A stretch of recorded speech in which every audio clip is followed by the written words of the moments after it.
Well, good evening. How are you? Welcome in.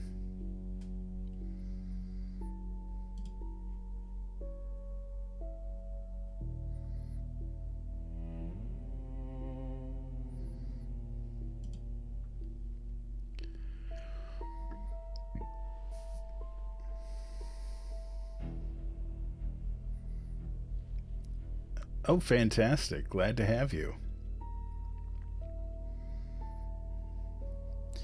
Well, if you're into the dark and mysterious stories, you're in for a treat. Hi, Mystique. How are you? Tessa! Hey, Wings.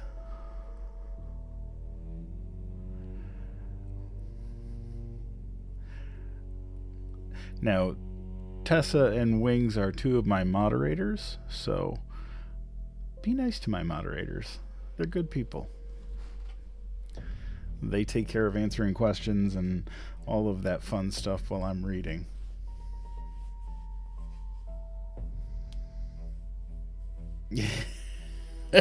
You're...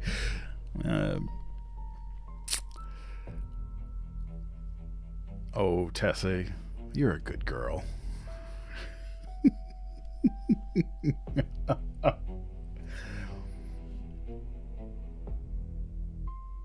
I know, so close. So close to 12,000 followers. But who knows? Maybe we'll pass it tonight.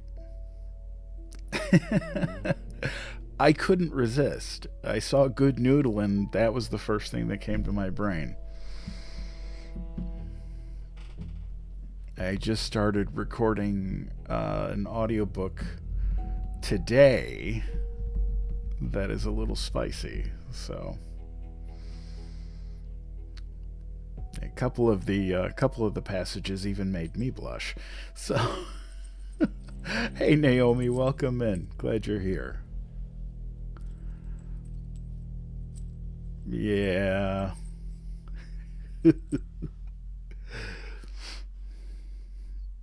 What can I say? I mean, it's yeah.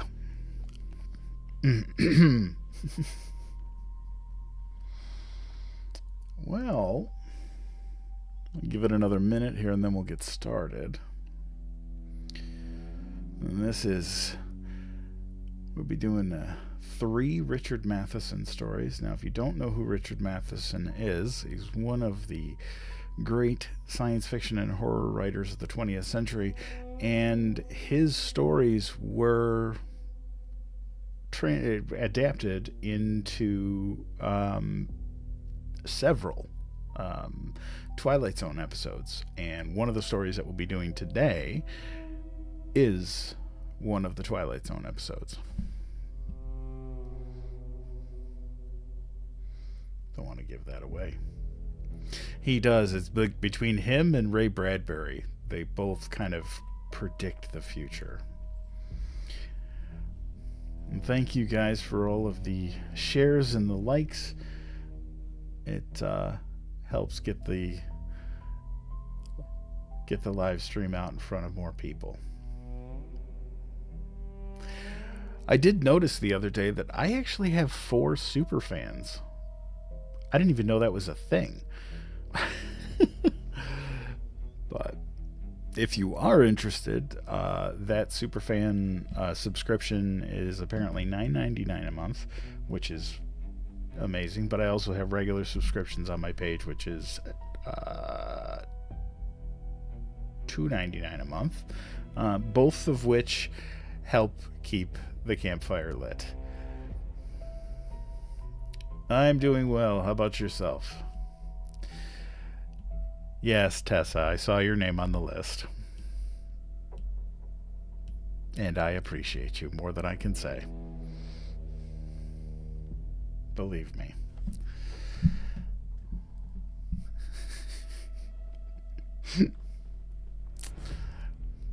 All right.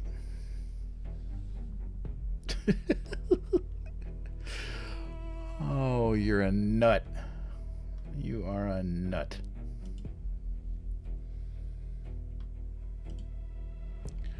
All right. Well, I think it's time to get started here. We'll bring the music down.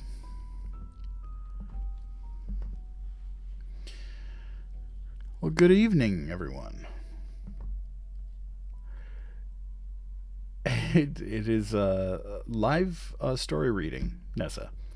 Welcome in. I do 3 lives a week, Wednesday, Friday, and Sunday. Sundays are Sunday night bedtime stories where I do children's literature. Recently, we're currently doing The Tale of Despero, which will conclude this Sunday. We've done Charlie and the Chocolate Factory, The Phantom Toll Booth, Wind in the Willows, A Bear Called Paddington. We have a special live coming up in 2 weeks. No. Ooh. It's coming up the first weekend of May. And I didn't start yet, Crazy Mama, don't worry. Where we will do 4 nights. We're going to do... I haven't done any Goosebumps, but I'm thinking about doing some during Halloween time. So the first week of May, we're going to be doing a 4-night event. It's going to be starting on Sunday. We're going to continue on Wednesday and Friday, and then conclude the following Sunday. And we're going to be reading The Wizard of Oz. So it's going to be fun. I have a couple of special guests that will be joining us. So it'll be fun. So stick around. Wednesdays and Fridays are more for dark and mysterious, horror, science fiction, thrillers. So like tonight we're doing Richard Matheson. We've done Ray Bradbury, Isaac Asimov, Edgar Allan Poe, H.P. Lovecraft, all kinds of fun stuff. First week of May will be The Wonderful Wizard of Oz. Well, I appreciate from Sweden. Wow. I appreciate that. That's amazing.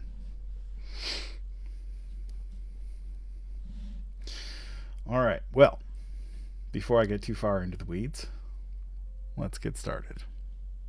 So, good evening, everyone, and welcome back to Storytime with UndeadPapa.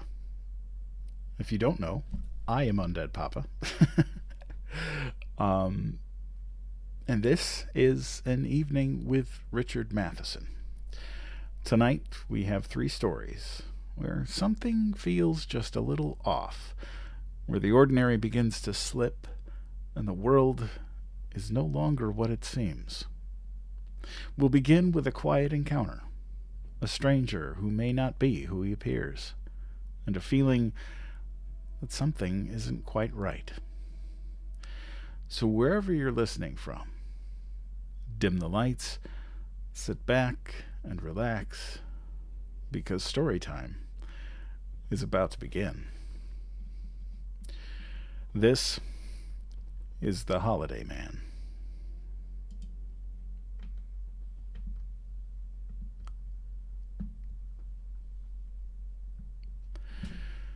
"You'll be late," she said. He leaned back tiredly in his chair. "I know," he answered. They were in the kitchen having breakfast. David hadn't eaten much. Mostly he'd drunk black coffee and stared at the tablecloth. There were thin lines running through it that looked like intersecting highways. "Well?" she said. He shivered and took his eyes from the tablecloth. "Yes," he said. "All right." He kept sitting there. "David," she said. I know, he said. I'll be late. He wasn't angry. There was no anger left in him. You certainly will, she said, buttering her toast. She spread on thick raspberry jam, then bit off a piece and chewed it crackingly. David got up and walked across the kitchen. At the door, he stopped and turned. He stared at the back of her head. Why couldn't I? He asked again. Because you can't, she said. That's all. But why? Because they need you, she said. Because they pay you well and you couldn't do anything else. Isn't it obvious? They could find somebody else. Oh, stop it, she said. You know they couldn't. He closed his hands into fists. Why should I be the one? He asked. She didn't answer. She sat, eating her toast. Jean? There's nothing more to say, she said, chewing. She turned around. Now, will you go? She said. You shouldn't be late today. David felt a chill in his flesh. No, he said. Not today. He walked out of the kitchen and went upstairs. There he brushed his teeth, polished his shoes, and put on a tie. Before 8, he was down again. He went into the kitchen. Goodbye, he said. She tilted up her cheek for him, and he kissed it. Bye, dear, she said. She stopped abruptly. Nice day, he finished for her. Thank you. He turned away. I'll have a lovely day. Long ago he had stopped driving a car. Mornings he walked to the railroad station. He didn't even like to ride with someone else or take a bus. At the station he stood outside on the platform, waiting for the train. He had no newspaper. He never bought them anymore. He didn't like to read the papers. Morning, Garrett. He turned and saw Henry Coulter, who also worked in the city. Coulter patted him on the back. Good morning, David said. How's it going? Coulter asked. Fine, thank you. Good. Looking forward to the 4th? David swallowed. Well, he began. Myself, I'm taking the family to the woods, said Coulter. No lousy fireworks for us. Piling into the old bus and heading out till the fireworks are over. Driving? Said David. Yes, sir, said Coulter. Far as we can. It began by itself. No, he thought, not now. He forced it back into its darkness. Tizzing business? Coulter finished. What? He asked. Said I trust things are going well in the advertising business. David cleared his throat. Oh, yes, he said. Fine. He always forgot about the lie he'd told Coulter. When the train arrived, he sat in the no-smoking car, knowing that Coulter always smoked a cigar en route. He didn't want to sit with Coulter. Not now. All the way to the city, he sat looking out the window. Mostly he watched road and highway traffic. But once, while the train rattled over a bridge, he stared down at the mirror-like surface of a lake. Once he put his head back and looked up at the sun. He was actually to the elevator when he stopped. Up? said the man in the maroon uniform. He looked at David steadily. Up? He said. Then he closed the rolling doors. David stood motionless. People began to cluster around him. In a moment, he turned and shouldered by them, pushing through the revolving door. As he came out, the oven heat of July surrounded him. He moved along the sidewalk like a man asleep. On the next block, he entered a bar. Inside, it was cold and dim. There were no customers. Not even the bartender was visible. David sank down in the shadow of a booth, and took his hat off. He leaned his head back and closed his eyes. He couldn't do it. He simply could not go up to his office. No matter what Jean said, no matter what anyone said. He clasped his hands on the table edge and squeezed them until the ringers were pressed dry of blood. He just wouldn't. "Help you?" asked a voice. David opened his eyes. The bartender was standing by the booth looking down at him. Yes, beer," he said.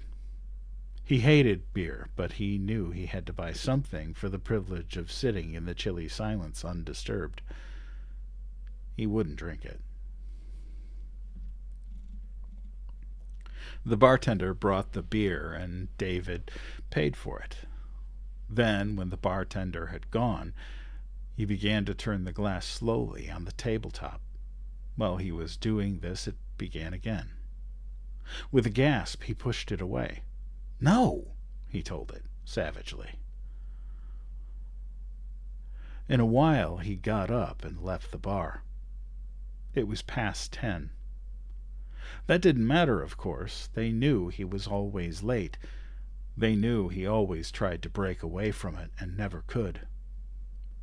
His office was at the back of the suite, a small cubicle furnished only with a rug, sofa, and a small desk on which lay pencils and white paper. It was all he needed.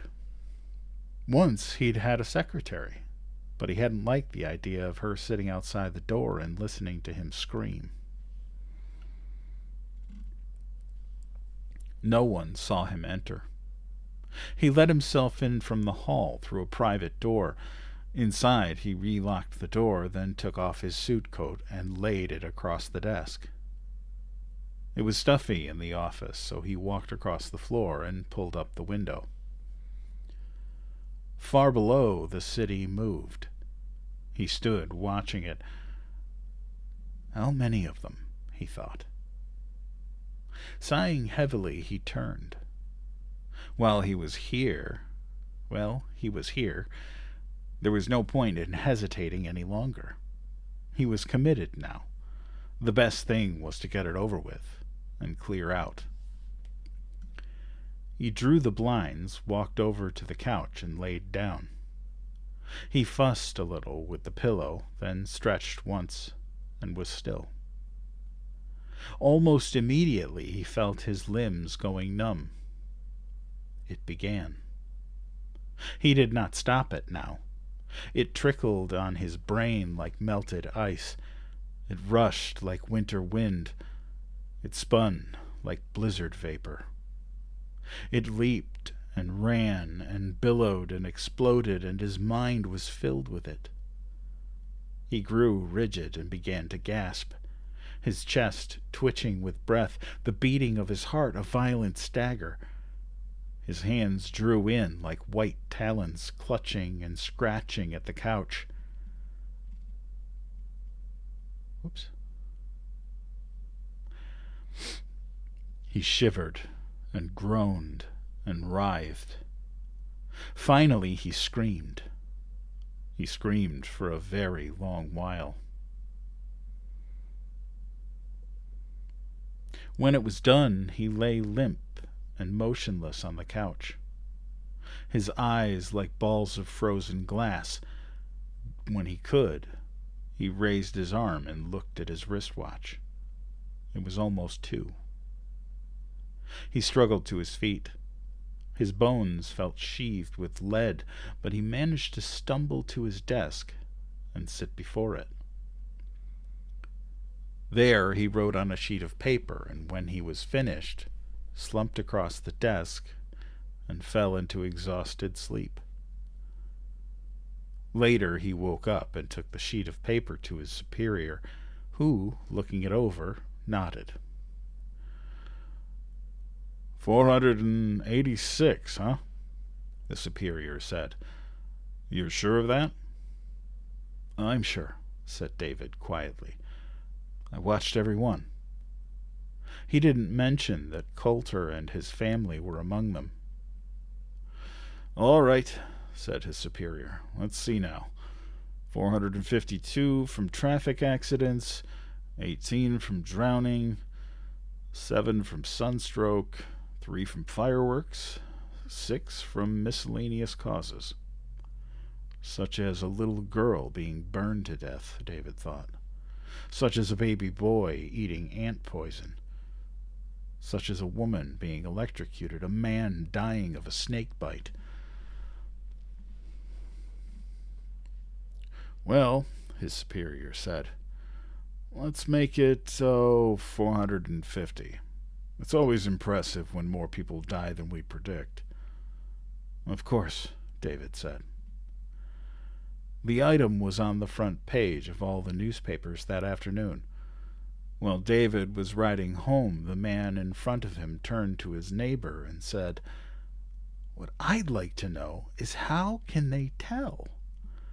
David got up and went back on the platform to the end of the car.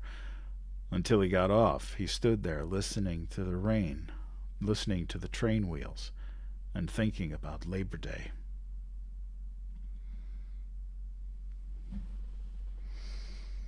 Well, well, well.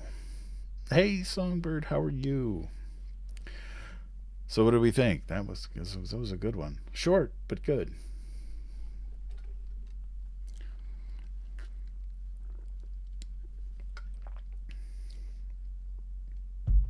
Hello, how are we doing? Thank you for the follow. Short but sweet. Oh.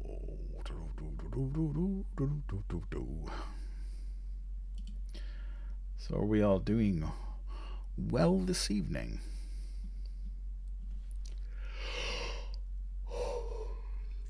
As Matheson is wont to do, turn very dark very quickly.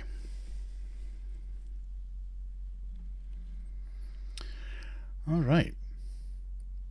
And now we move from a stranger and the feeling that something isn't quite right to something much closer, a voice reaching out from where it shouldn't. This is Long Distance Call.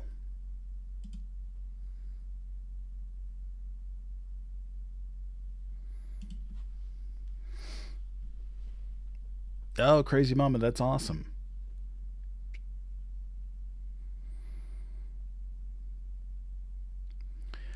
Just before the telephone rang, storm winds toppled the tree outside her window and jolted Miss Keene from her dreaming sleep.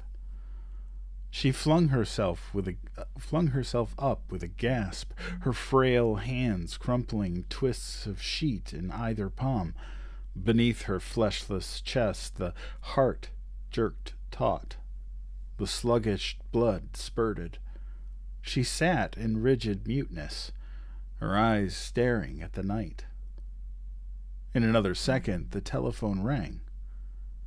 Who on earth? The question shaped unwittingly in her brain. Her thin hand faltered in the darkness, the fingers searching a moment, and then Miss Elva Keene drew the cool receiver to her ear. "Hello?" she said.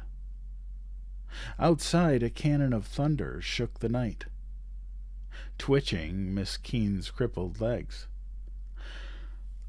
"I've missed the voice," she thought. "The thunder has blotted out the voice." "Hello?" she said again. There was no sound. Miss Keene waited in expectant lethargy. Then she repeated, "Hello?" in a cracking voice. Outside, the thunder crashed again. Still, No voice spoke. Not even the sound of a phone being disconnected met her ears.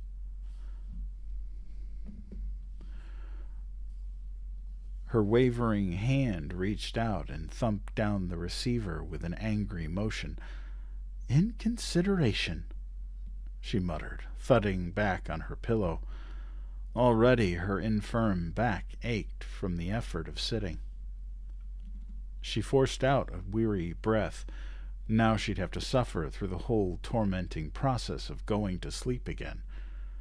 The composing of jaded muscles, the ignoring of abrasive pain in her legs, the endless frustrating struggle to turn off the faucet in her brain and keep unwanted thoughts from dripping. Oh, well, it had to be done. Nurse Phillips insisted on proper rest. Elva Keene breathed slowly and deeply, drew the covers to her chin, and labored hopefully for sleep. In vain. Her eyes opened, and turning her face to the window, she watched the storm move off on lightning legs. "Why can't I sleep?" she fretted. "Why must I always lie here awake like this?" She knew the answer without effort. When a life was dull, the smallest element added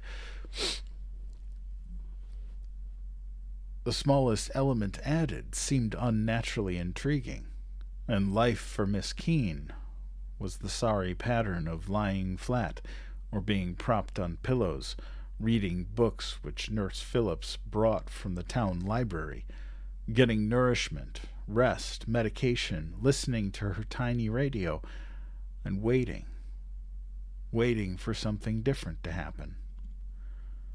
Like the telephone call that wasn't a call. There hadn't even been the sound of a receiver replaced in its cradle. Miss Keene didn't understand that. Why would anyone call her, exchange, and then listen silently while she said hello over and over again? Had it actually been anyone calling? What she should have done, she realized, was to keep listening until the other person tired of the joke and put down the receiver. What she should have done was to speak out forcefully about the inconsideration of a prankish call to a crippled maiden lady in the middle of a stormy night. Then, if there had been someone listening, whoever it was would have been properly chastened by her angry words, and, well, of course. She said it out loud in the darkness, punctuating the sentence with a cluck of somewhat relieved disgust. Of course, the telephone was out of order. Someone had tried to contact her, perhaps Nurse Phillips, to see if she was all right. But the other end of the line had broken down in some way, allowing her phone to ring but no verbal communication to be made. Well, of course, that was the case. Miss Keene nodded once and closed her eyes gently. Now to sleep, she thought. Far away, beyond the county, the storm cleared its murky throat. I hope no one is worrying, Elva Keene thought. That would be too bad. She was thinking that when the telephone rang again. There, she thought, they're trying to reach me again. She reached out hurriedly in the darkness, fumbled until she felt the receiver, then pulled it to her ear. "Hello," said Miss Keene. Silence. Her throat contracted. She knew what was wrong, of course, but she didn't like it. No, not at all. "Hello?" she said tentatively, not yet certain that she was wasting breath. There was no reply. She waited a moment, then spoke a third time, a little impatient now, loudly, her shrill voice ringing in the dark bedroom. "Hello!" Nothing. Miss Keene had the sudden urge to fling the receiver away. She forced down that curious instinct. No, she must wait. Wait and listen to hear if anyone hung up the phone on the other end of the line. So she waited. The bedroom was very quiet now, but Elva Keene kept straining to hear. Either the sound of a receiver going down or the buzz which usually follows. Her chest rose and fell in delicate lurches. She closed her eyes in concentration, then opened them again and blinked at the darkness. There was no sound from the telephone. Not a click, not a buzz, not a sound of someone putting down a receiver. "Hello!" she cried suddenly, then pushed away the receiver. She missed her target. The receiver dropped and thumped once on the rug. Miss Keene nervously clicked on the lamp, wincing as the leprous bulb light filled her eyes. Quickly she lay on her side and tried to reach the silent, voiceless telephone. But she couldn't stretch far enough, and crippled legs prevented her from rising. Her throat tightened. My God, she must leave it there all night, silent and mystifying. Remembering then, she reached out abruptly and pressed the cradle arm. On the floor, the receiver clicked, and then began to buzz normally. Elva Keene swallowed and drew in a shaking breath as she slumped back on her pillow. She threw out hooks of reason then, and pulled herself back from panic. This is ridiculous, she thought, getting upset over such a trivial and easily explained incident. It was the storm, the night, the way in which I'd been shocked from sleep. What was it that had awakened me? Ah, these things piled on the mountain of teeth-grinding monotony that's my life. Yes, it was bad, very bad. But it wasn't the incident that was bad. It was her reaction to it. Miss Elva Keene numbed herself to further premonitions. I shall sleep now, she ordered her body with a petulant shake. She lay very still and relaxed. From the floor she could hear the telephone buzzing like the drone of far-off bees. She ignored it. Early the next morning, after Nurse Phillips had taken away the breakfast dishes, Elva Keene called the telephone company. "This is Miss Elva," she told the operator. "Oh, yes, Miss Elva," said the operator, a Miss Finch. "Can I help you?" "Last night my telephone rang twice," said Elva Keene, "but when I answered it, no one spoke. And I didn't hear any receiver drop. I didn't even hear a dial tone, just silence." "Well, I'll tell you, Miss Elva," said the cheery voice of Miss Finch. "That storm last night just about ruined half our service. We're being flooded with calls about knocked-down lines and bad connections. I'd say you're pretty lucky your phone is working at all." "Then you think it was probably a bad connection," prompted Miss Keene. "Caused by the storm?" "Oh, yes, Miss Elva, that's all." "Do you think it will happen again?" "Oh, it may," said Miss Finch. "It may. I really couldn't tell you, Miss Elva. But if it does happen again, you just call me, and then I'll have one of our men check it out."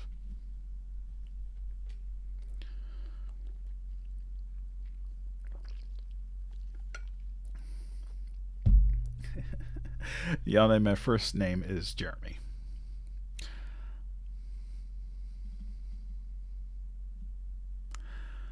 "All right," said Miss Elva. "Thank you, dear." She lay on her pillows all morning in a relaxed torpor. It gives one a satisfied feeling, she thought, to solve a mystery, slight as it is. It had been a terrible storm that caused the bad connection, and no wonder when it had even knocked down the ancient oak tree beside the house. That was the noise that had awakened me, of course, and a pity it was that dear tree, had fallen. It shaded the house in hot summer months. Oh well, I suppose I should be grateful, she thought. The tree fell across the road and not across the house. The day passed uneventfully, an amalgam of eating, reading Angela Thurkle and the mail, 2 throwaway advertisements and the light bill, plus brief chats with Nurse Phillips. Indeed, routine had set in so properly that when the telephone rang early that evening, she picked it up without even thinking. "Hello?" she said. Silence. It brought her back for a second. Then she called Nurse Phillips. "What is it?" asked the portly woman as she trudged across the bedroom rug. "This is what I was telling you about," said Elva Keene, holding out the receiver. "Listen." Nurse Phillips took the receiver in her hand and pushed back gray locks with an earpiece. Her placid face remained placid. "There's nobody there," she observed. "That's right," said Miss Keene. "That's right. Now you just listen and see if you can hear a receiver being put down. I'm sure you won't." Nurse Phillips listened for a moment, then shook her head. "I don't hear anything," she said, and hung up. "Oh, wait," Miss Keene said hurriedly. "Oh, well, it doesn't matter," she added, seeing it was already down.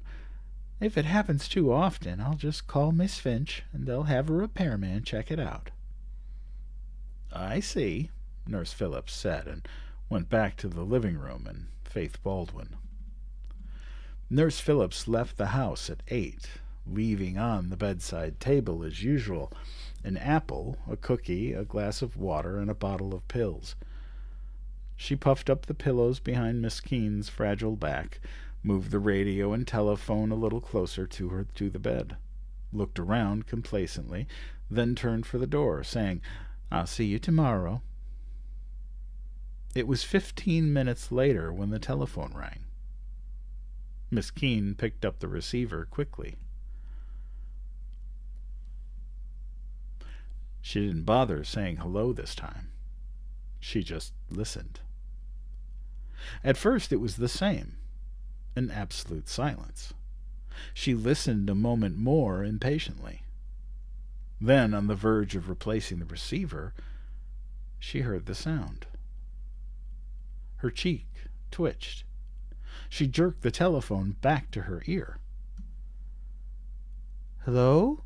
she asked tensely. A murmuring, a dull humming, a rustling sound. What was it? Miss Keene shut her eyes tightly, listening hard, but she couldn't identify the sound. It was too soft, too undefined. It deviated from a sort of whining vibration to an escape of air, to a bubbling sibilance. "It must be the sound of the connection," she thought. "It must be the telephone itself making the noise. Perhaps a wire blowing in the wind somewhere. Perhaps—" She stopped thinking then. She stopped breathing. The sound had ceased.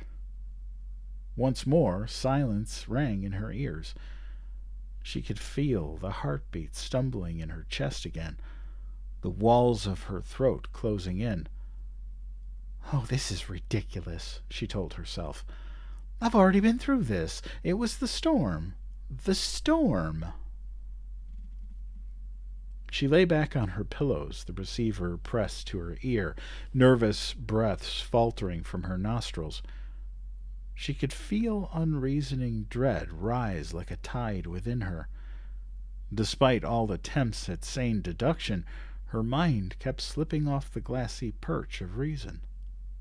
She kept falling deeper and deeper. Now she shuddered violently as the sounds began again. They couldn't possibly be human sounds, she knew. And yet there was something about them, some inflection, some almost identifiable arrangement of... Her lips shook, and a whine began to hover in her throat.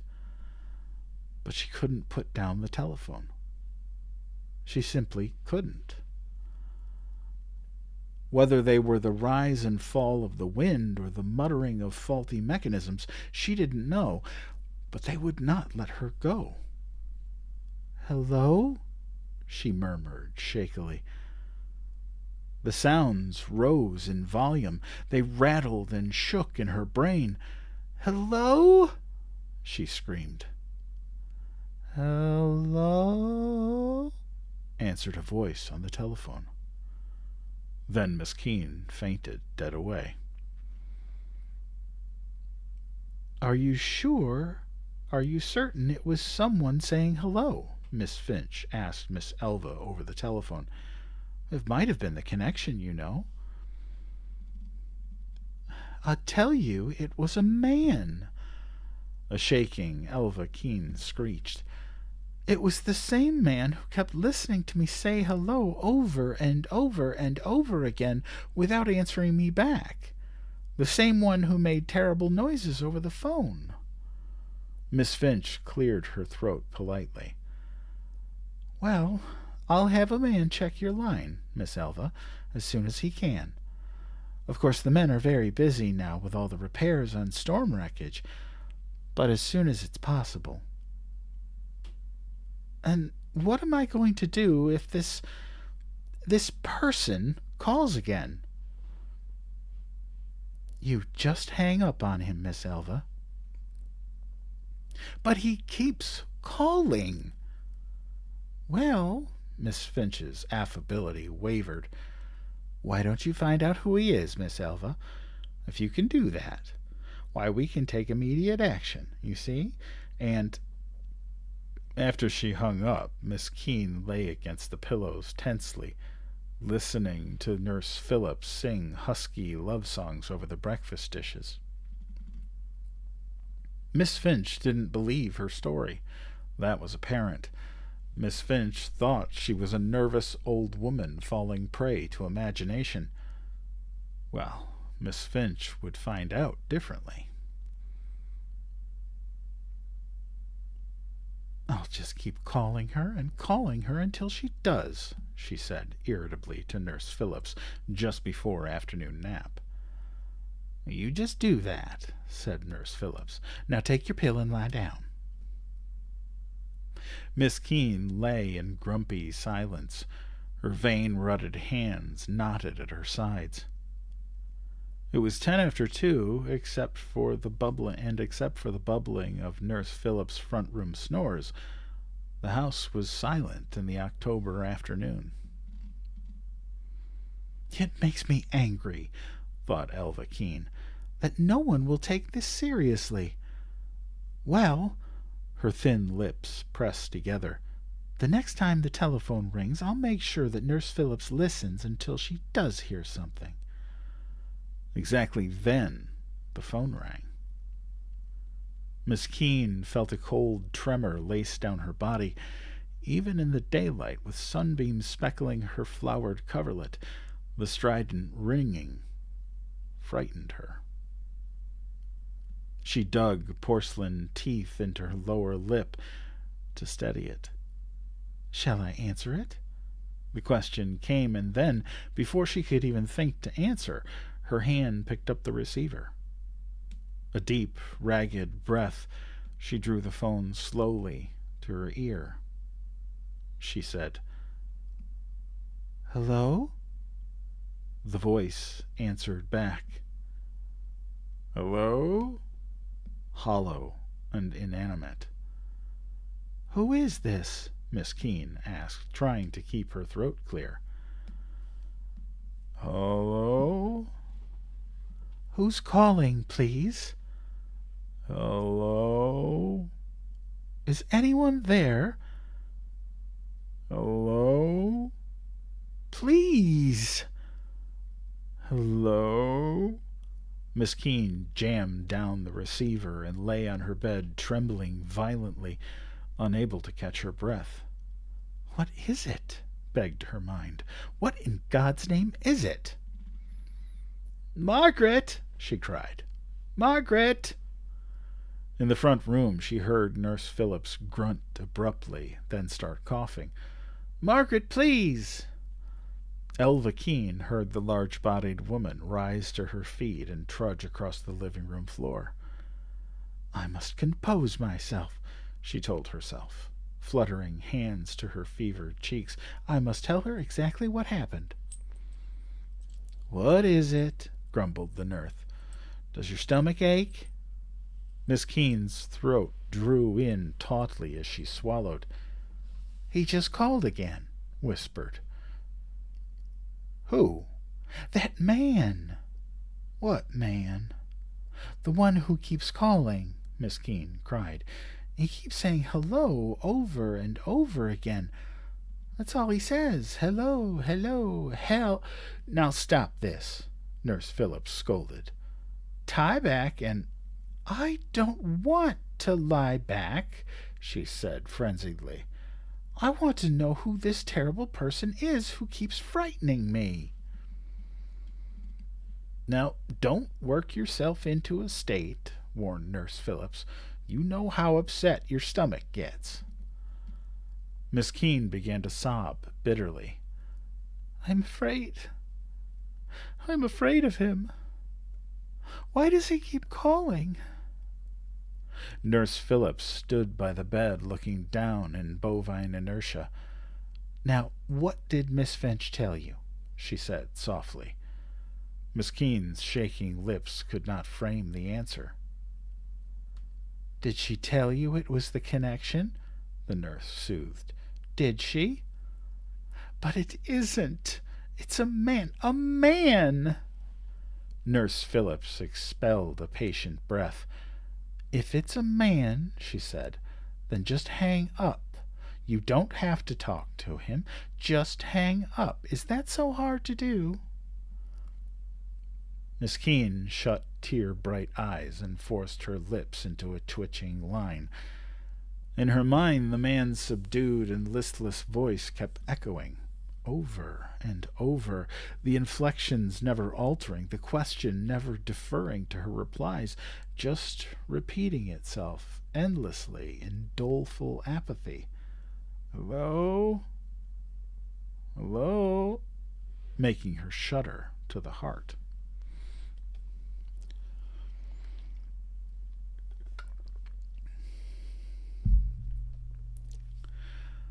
"Look," Nurse Phillips spoke. She opened her eyes and saw the blurred image of the nurse putting the receiver down on the table. "There," Nurse Phillips said. "Nobody can call you now. You leave it that way. If you need anything, all you have to do is dial. Now, isn't that all right? Isn't it?" Miss Keene looked bleakly at the nurse. Then, after a moment, she nodded once, grudgingly. She lay in the dark bedroom, the sound of the dial tone humming in her ear, keeping her awake. "Or am I just telling myself that?" she thought. "Is it really keeping me awake? Didn't I sleep that first night with the receiver off the hook?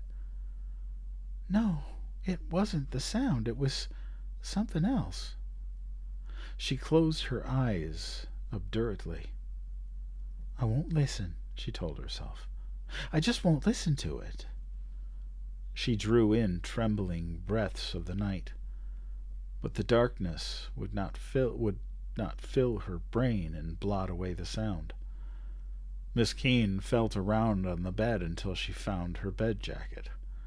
She draped it over the receiver, swathing its black smoothness in woolly turns. Then she sank back again, stern-breathed and taut. "I will sleep," she demanded. "I will sleep." She heard it still. Her body grew rigid, and abruptly she unfolded the receiver from its thick wrappings and slammed it down angrily on the cradle. Silence filled the room with delicious peace. Miss Keene fell back on the pillow with a feeble groan. Now to sleep, she thought. And the telephone rang. Her breath snuffed off. The ringing seemed to permeate the darkness, surrounding her in a cloud of ear-lancing vibration. She reached out to put the receiver on the table again, then jerked her hand back with a gasp, realizing she would hear the man's voice again. Her throat pulsed nervously.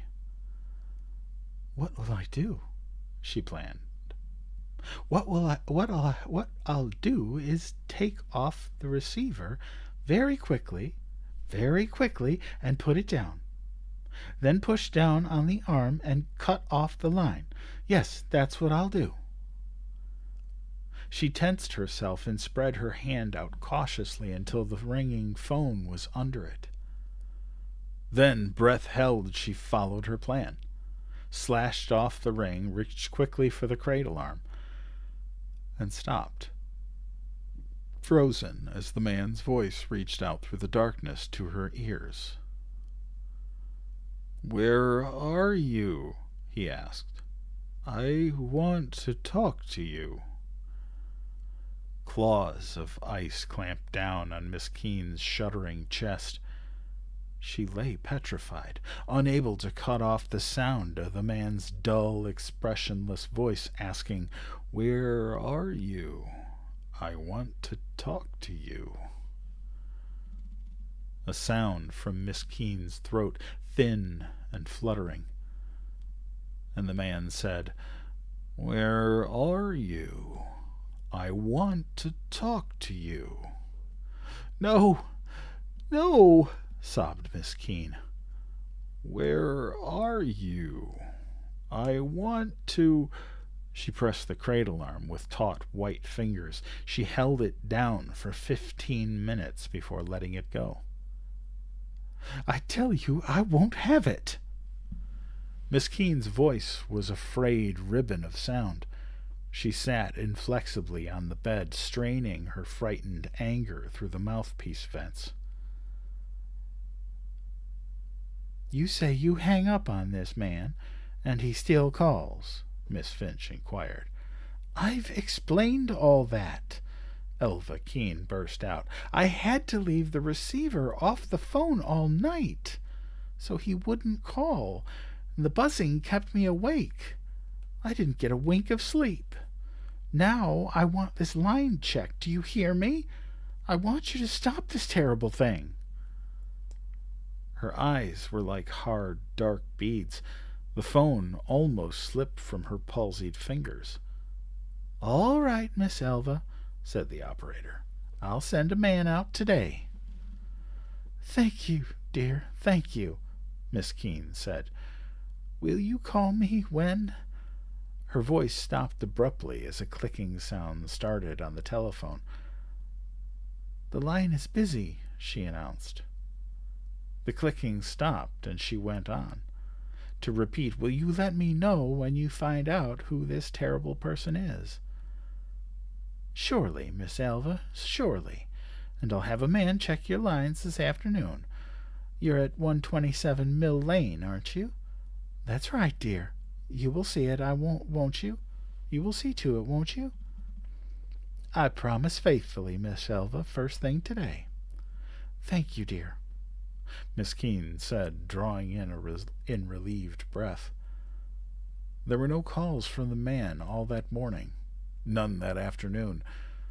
Her tightness slowly began to loosen.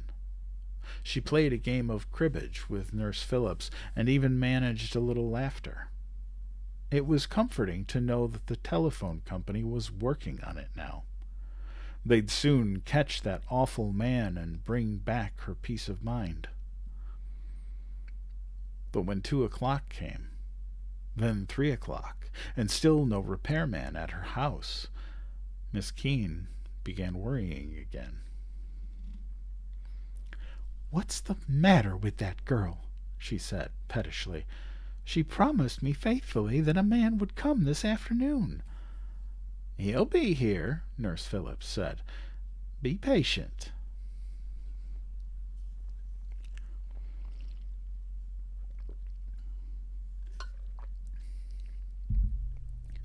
"4 o'clock arrived and no man. Miss Keene would not play cribbage, read her book, or listen to her radio.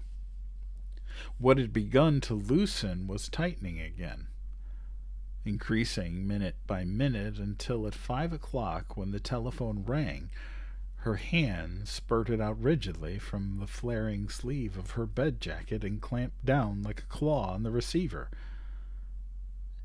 "If the man speaks," raced her mind, "if he speaks, I'll scream until my heart stops." She pulled the receiver to her ear. "Hello? Miss Elva, this is Miss Finch." Her eyes closed and breath fluttered through her lips. "Yes," she said. "About those calls you say you've been receiving." "Yes," in her mind, Miss Finch's words cutting. "Those calls you say you've been receiving. We sent a man out to trace them," continued Miss Finch. "I have his report here." Miss Keene caught her breath. "Yes. He couldn't find anything." Elva Keene didn't speak. Her gray head lay motionless on the pillow, the receiver pressed to her ear. "He says he traced the difficulty to a fallen wire on the edge of town." "Fallen wire?" "Yes, Miss Elva." Miss Finch did not sound happy. "You're telling me I didn't hear anything?" Miss Finch's voice was firm. "There's no way anyone could have phoned you from that location." "I tell you, a man called me." Miss Finch was silent, and Miss Keene's fingers tightened convulsively on the receiver. "There must be a phone there," she insisted. "There must be some way that man was able to call me." "Miss Elva, the wire is lying on the ground." She paused. "Tomorrow our crew will put it back up, and you won't be—" "There has to be a way he could call me." "Miss Elva, there's no one out there." "Out where? Out where?" The operator said, "Miss Elva, it's the cemetery." In the black silence of her bedroom, a crippled maiden lady lay waiting. Her nurse would remain for the night. Her nurse had patted her and scolded her and ignored her. She was waiting for a telephone call. She could have disconnected the phone, but she had not the will. She lay there waiting, thinking. Of the silence of ears that had not heard, seeking her again. Of sounds bubbling and muttering, the first stumbling attempts at speech by one who had not spoken. How long? Of hello, hello? First greeting by one long silent, of where are you? Of that which made her lie so rigidly, the clicking and the operator speaking her address, of the telephone ringing. A pause, ringing, the rustle of a nightgown in the dark. The ringing stopped. Listening. And the telephone slipping from white fingers, her eyes staring, thin heartbeats slowly pulsing. Outside, the cricket rattling night. Inside, the words still sounding in her brain, giving terrible meaning to the heavy, choking silence. "Hello, Miss Elva? I'll be right over."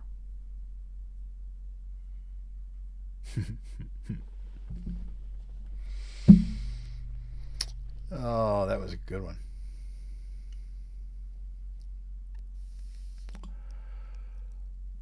Oh, boy, we are getting close to 12,000. 11,962. That's pretty amazing. Well, I appreciate all of you hanging out with me tonight. It's I love these. I love these stories. I love telling the stories. I love reading them to you all. So we have one more tonight. And this one is definitely special. That's why I saved it for last. So now we move from a voice that should not be there to something seen just outside the window. Now, this is a story that was turned into one of the most famous Twilight Zone episodes. It was also in the Twilight Zone movie from the 1980s. This is Nightmare at 20,000 Feet.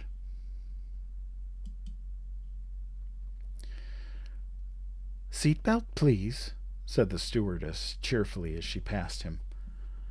Almost as she spoke, the sign above the archway which led to the forward compartment lit up "Fasten Seatbelt" with, below its attendant, caution "No smoking." Drawing in a deep lungful, Wilson exhaled in bursts, then pressed the cigarette into the armrest tray with irritable, stabbing motions.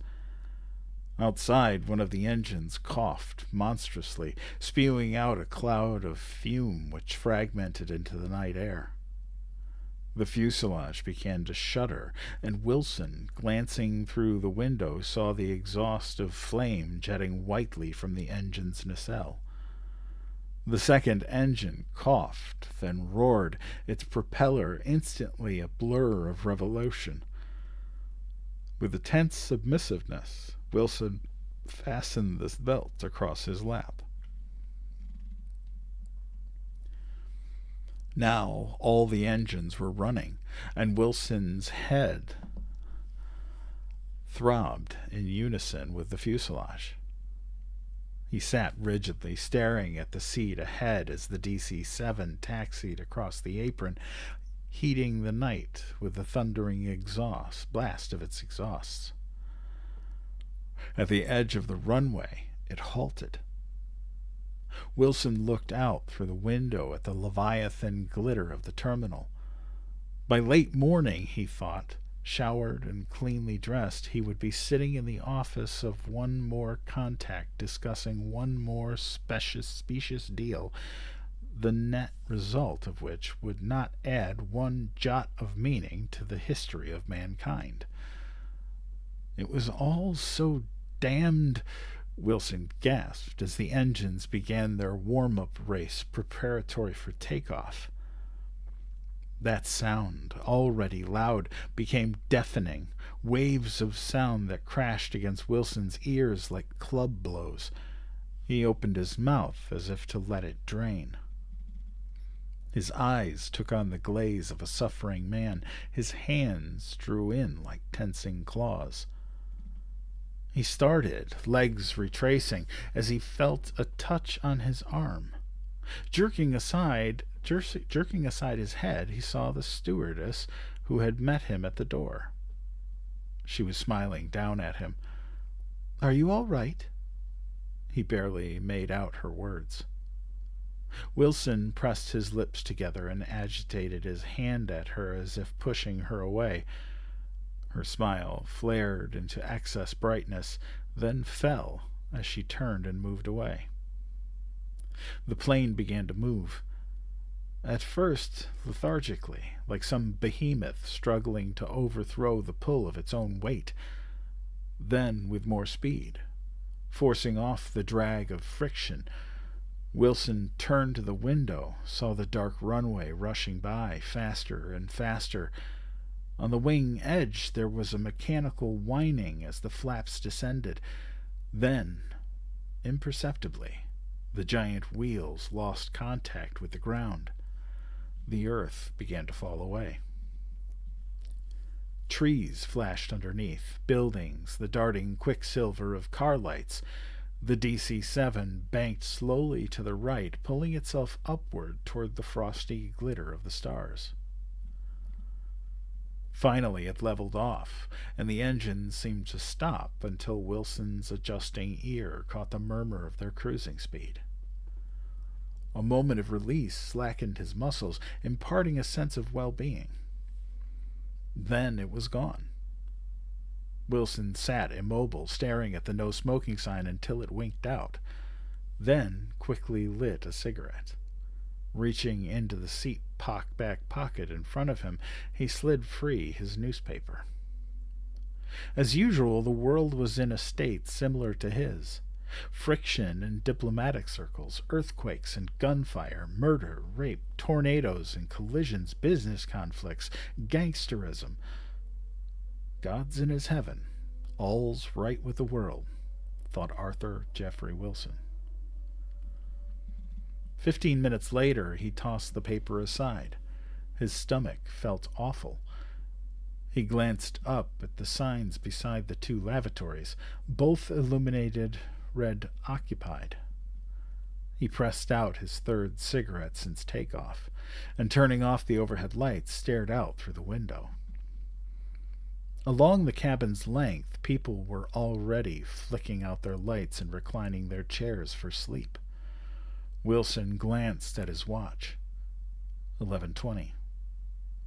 He blew out tired breath. As he anticipated, the pills he had taken before the boarding hadn't done a bit of good. He stood abruptly as the woman came out of the lavatory, and snatching up his bag, he started down the aisle. His system, as expected, gave no cooperation. Wilson stood with a tired moan and adjusted his clothing.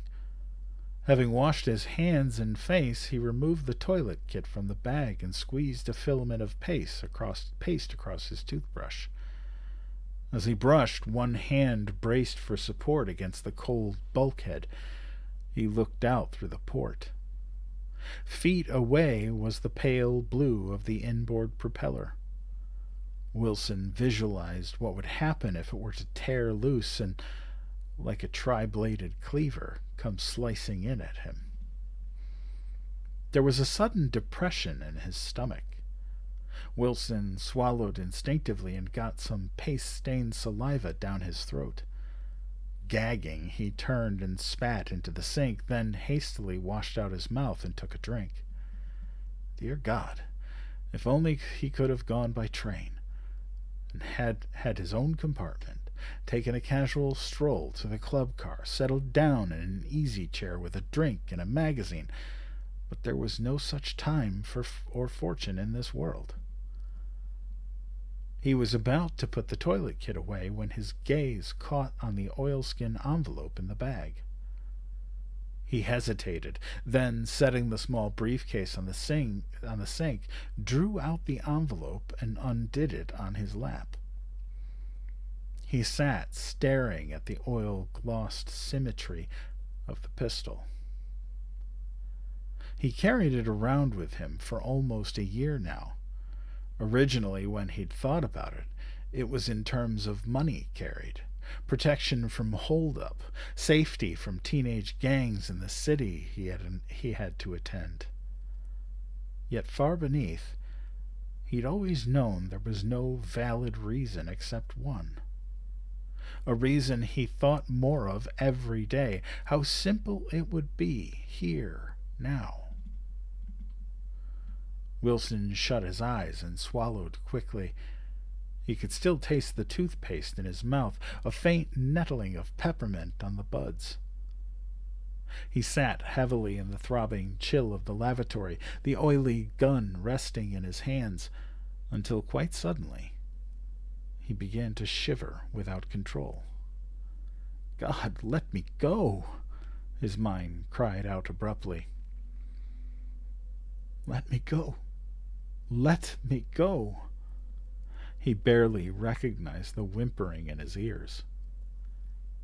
Abruptly, Wilson sat erect, lips pressed together. He rewrapped the pistol and thrust it into his bag, putting the briefcase on top of it, zipping the bag shut. Standing, he opened the door and stepped outside, hurrying to his seat and sitting down, sliding the overnight bag precisely into place.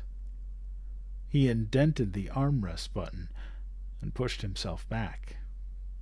He was a businessman, and there was business to be conducted on the morrow. It was as simple as that. The body needed sleep. He would give it sleep.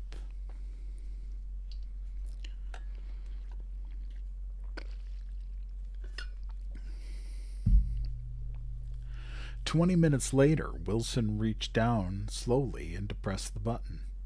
Sitting up with the chair, his face a mask of vanquished acceptance. Why fight it, he thought. It was obvious he was going to stay awake, so that was that. He had finished half of the crossword puzzle before he let the paper drop to his lap. His eyes were too tired. Sitting up, he rotated his shoulders, stretching the muscles of his back. Now what? He thought. He didn't want to read. He couldn't sleep. And there were still, he checked his watch, 7 to 8 hours left before Los Angeles was reached.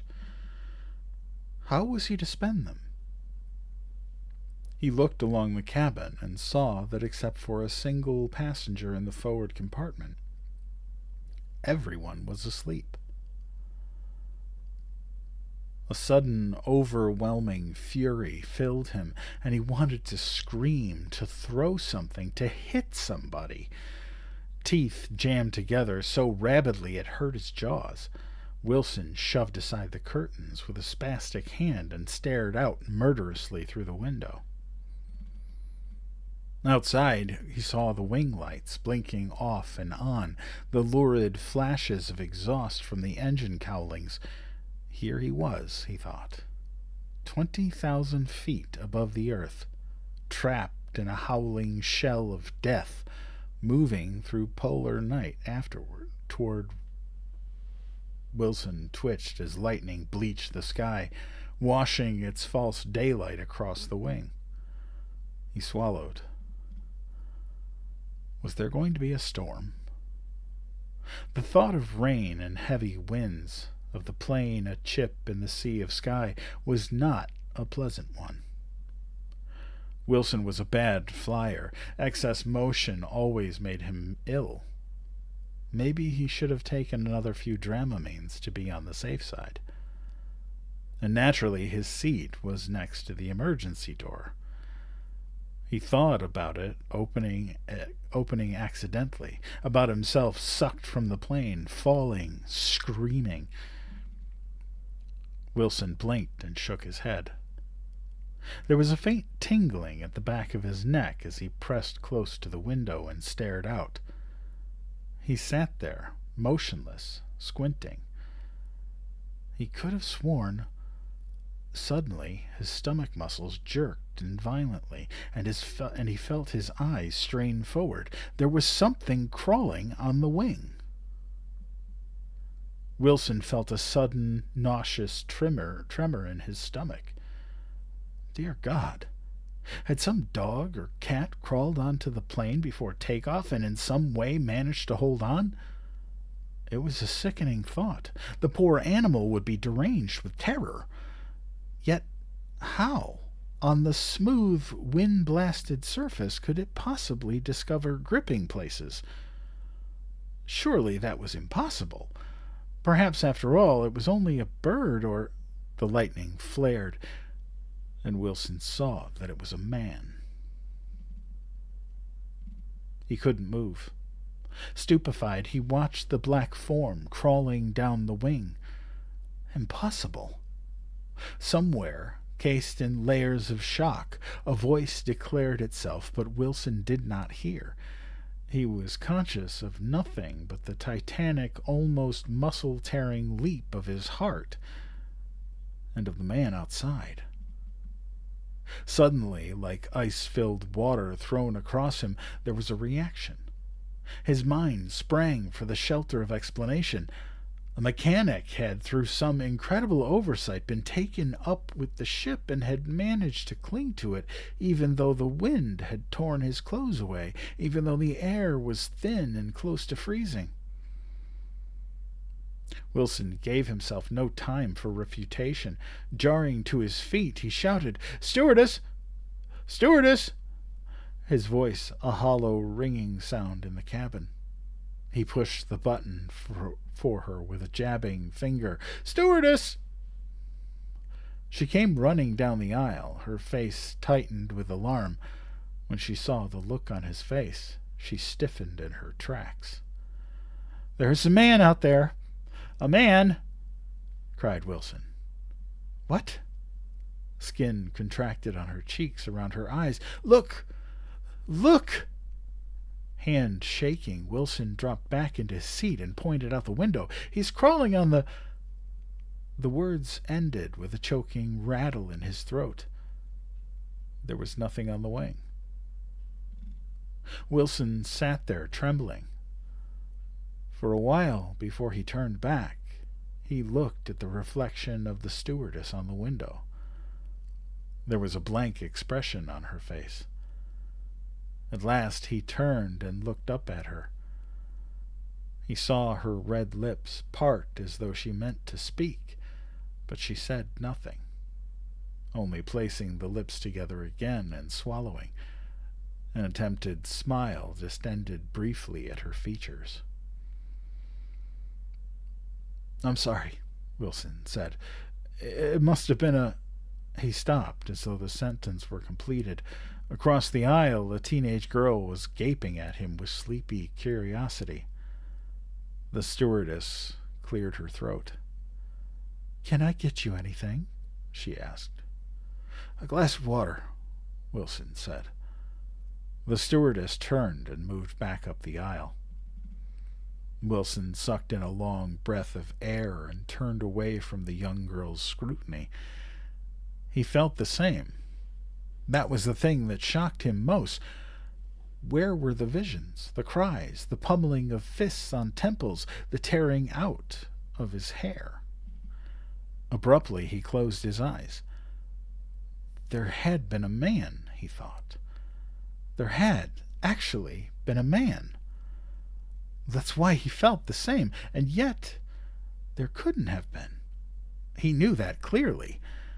Wilson sat with his eyes closed, wondering what Jacqueline would be doing now if she were in the seat beside him. Would she be silent, shocked beyond speaking, or would she, in the more accepted manner, be fluttering around him, smiling, chattering, pretending that she hadn't seen? What would his sons think? Wilson felt a dry sob threatening his chest. Oh, God. "Here's your water, sir." Twitching sharply, Wilson opened his eyes. "Would you like a blanket?" inquired the stewardess. "No," he shook his head. "Thank you," he added, wondering why he was being so polite. "If you need anything, just ring," she said. Wilson nodded. Behind him, as he sat with the untouched cup of water in his hand, he heard the muted voices of the stewardess and one of the passengers. Wilson tightened with resentment. Abruptly he reached down and, careful not to spill the water, pulled out the overnight bag. Unzipping it, he removed the box of sleeping capsules and washed 2 of them down. Crumpling the empty cup, he pushed it into the seat pocket in front of him. Then, not looking, slid the curtain shut. There, it was ended. One hallucination didn't make insanity.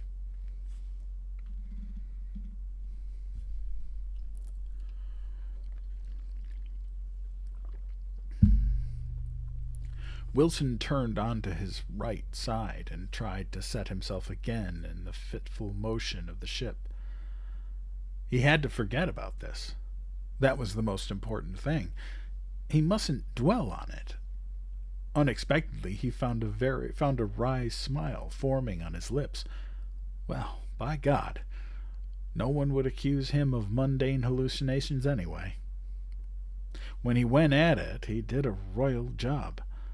A naked man crawling down a DC-7's wing at 20,000 feet. There was a chimera worthy of the noblest lunatic. Humor faded quickly. Wilson felt chilled. It had been so clear, so vivid. How could the eyes see such a thing when it did not exist? How could what was in his mind make the physical act of seeing work to its purpose so completely? He hadn't been groggy, in a daze, nor had it been a shapeless, gauzy vision. It had been sharply three-dimensional, fully a part of the things he saw, which he knew were real. That was the frightening part of it. It had not been dreamlike in the least. He had looked at the wing and, impulsively, Wilson drew aside the curtain. He did not know immediately if he would survive. It seemed as if all the contents of his chest and stomach were bloating horribly, the excess pushing up into his throat and head, choking away breath, pressing out his eyes. Imprisoned in this swollen mass, his heart pulsed strickingly, threatening to burst its case, as Wilson sat paralyzed. Only inches away, separated from him by the thickness of a piece of glass, the man was staring at him. It was a hideously malignant face, a face not human. Its skin was grimy, of a wide-pored coarseness, its nose a squat, discolored lump, its lips misshapen, cracked, forced apart by teeth of a grotesque size and crookedness. Its eyes recessed and small, unblinking, all framed by shaggy, tangled hair which sprouted too in furry tufts from the man's ears and nose, bird-like, down across his cheeks. Wilson sat riven to his chair, incapable of response. Time stopped and lost its meaning. Function and analysis ceased. All were frozen in an ice of shock. Only the beat of heart went on alone. A frantic leaping in the darkness. Wilson could not so much as blink. Dull-eyed, breathless, he returned the creature's vacant stare. Abruptly, then, he closed his eyes, and his mind, rid of the sight, broke free. It wasn't there, he thought. He pressed his teeth together, breath quavering in his nostrils. It isn't there. It simply is not there.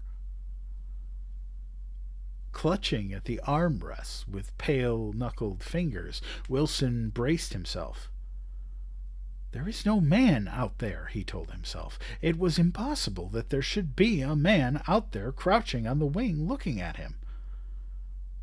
He opened his eyes, to shrink against the seat back with a gagging inhalation.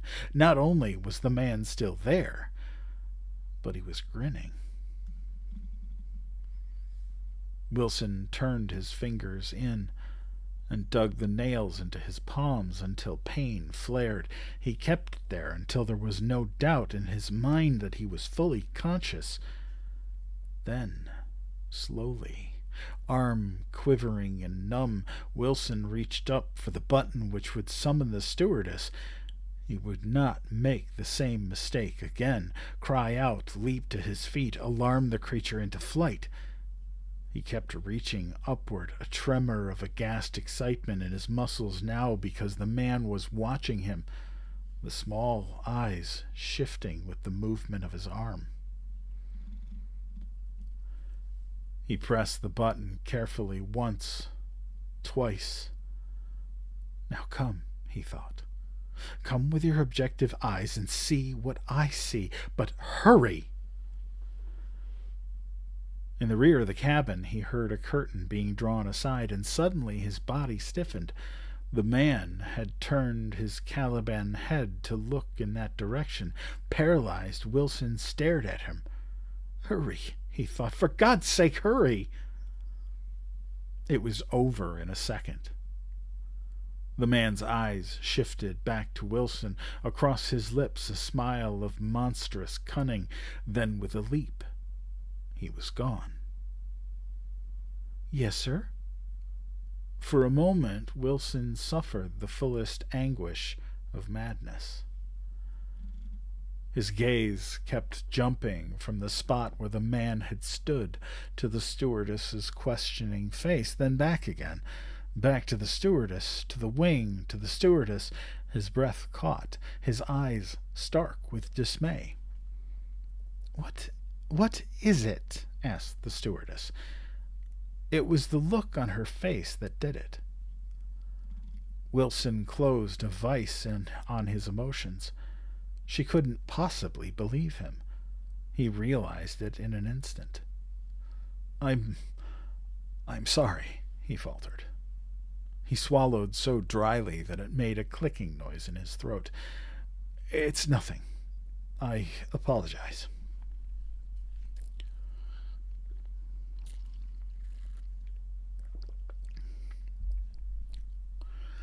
The stewardess obviously didn't know what to say. She kept leaning against the erratic yawing of the ship, one hand holding onto the back of the seat beside Wilson's, the other stirring limply along the seam of her skirt. Her lips were parted slightly as if she meant to speak, but could not find the words. "Well," she said finally, and cleared her throat, "if you need anything—" Yes, thank you. Are we going into a storm?" The stewardess smiled hastily. "Just a small one," she said. "Nothing to worry about." Wilson nodded with little twitching movements. Then, as the stewardess turned away, breathed in suddenly, his nostrils flaring. He felt certain that she already thought him mad, but didn't know what to do about it because in her course of training there had been no instruction on handling of passengers who thought they saw small men crouching on the wing. Tonight? Wilson turned his head abruptly and looked outside. He stared at the dark rise of the wing, the spouting flare of the exhausts, the blinking lights. He'd seen the man, too, that he'd swear. How could he be completely aware of everything around him, be in all ways sane, and still imagine such a thing? Was it logical that the mind, in giving way, should, instead of distorting all reality, insert within the still intact arrangement of details one extraneous sight? No, not logical at all. Suddenly, Wilson thought about war, about the newspaper stories which recounted the alleged existence of creatures in the sky who plagued the Allied pilots in their duties. They called them gremlins, he remembered. Were there actually such beings? Did they truly exist up there, never falling, riding on the wind, apparently of bulk and weight, yet impervious to gravity? He was thinking that when the man appeared again. 1 second the wing was empty. The next, with an arcing descent, the man came jumping down to it. There seemed no impact. He landed almost fragilely, short, hairy arms outstretched as if for balance. Wilson tensed. Yes, there was knowledge in his look. The man, was he to think of it as a man, somehow understood that he had tricked Wilson into calling the stewardess in vain. Wilson felt himself tremble with alarm. How could he prove the man's existence to others? He looked around desperately. That girl across the aisle, if he spoke to her softly, woke her up, would she be able to... No. The man would jump away before she could see. Probably to the top of the fuselage where no one could see him, not even the pilots in their cockpit. Wilson felt a sudden burst of self-condemnation that he hadn't gotten that camera Walter had asked for. Dear Lord, he thought, to be able to take a picture of the man. He leaned in close to the window. What was the man doing? Abruptly, darkness seemed to leap away as the wind was chalked with lightning, and Wilson saw. Like an inquisitive child, the man was squatted on the hitching wing edge, stretching out his right hand toward one of the whirling propellers. As Wilson watched, fascinatedly appalled, the man's hand drew close and closer to the blurring gyre until suddenly it jerked away and the man's lips twisted back in a soundless cry. He's lost a finger, Wilson thought, sickened. But immediately the man reached forward again, gnarled finger extended, the picture of some monstrous infant trying to capture the spin of a fan blade. If it had not been so hideously out of place, it would have been amusing, for objectively seen, the man at that moment was a comic sight, a fairy tale troll somehow come to life, wind whipping at the hair across his head and body, all of his attention centered on the turn of the propeller. How could this be madness? Wilson suddenly thought. What self-revelation could this farcical little horror possibly bestow on him? Again and again, as Wilson watched, the man reached forward. Again and again jerked back his fingers, sometimes actually putting them in his mouth as if to cool them. And always apparently checking, he kept glancing back across at his shoulder, looking at Wilson. He knows, thought Wilson, knows that this is a game between us. If I am able to get someone else to see him, then he loses. If I am the only witness, then he wins. The sense of faint amusement was gone now. Wilson clenched his teeth. Why in hell didn't the pilots see? Now the man, no longer interested in the propeller, was settling himself across the engine cowling like a man astride a bucking horse. Wilson stared at him. Abruptly, a shudder plated down his neck. The little man was picking at the plates that sheathed the engine, trying to get his nails beneath them. Impulsively, he reached up and pushed the button for the stewardess. In the rear of the cabin, he heard her coming, and for a second he thought he'd fooled the man, who seemed absorbed with his efforts. At the last minute, however, just before the stewardess arrived, the man glanced over at Wilson. Then, like a marionette jerked upward from its stage by wires, he was flying up into the air. Yes, she looked at him apprehensively. Will you sit down, please? He asked. She hesitated. Well, please. She sat down gingerly on the seat beside his. What is it, Mr. Wilson? She asked. He braced himself. That man is still outside. The stewardess stared at him. The reason I'm telling you this, Wilson hurried on, is that he's starting to tamper with one of the engines. She turned her eyes instinctively toward the window. No, don't look, he told her. He isn't there now. He cleared his throat vicidly. He jumps away whenever you come here. A sudden nausea gripped him as he realized what she must be thinking. As he realized what he himself would think if someone told him such a story, a wave of dizziness seemed to pass across him, and he thought, I am going mad. The point is, he said, fighting off the thought, if I'm not imagining this thing, the ship is in danger.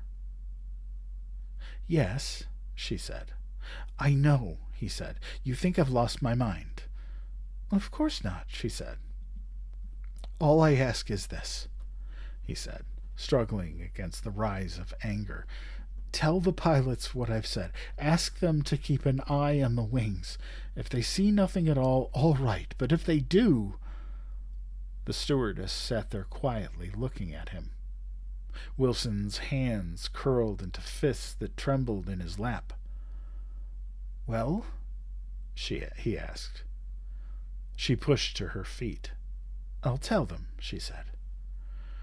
Turning away, she moved along the aisle with a movement that was, to Wilson, poorly contrived, too fast to be normal, yet clearly held back as if to reassure him she wasn't fleeing.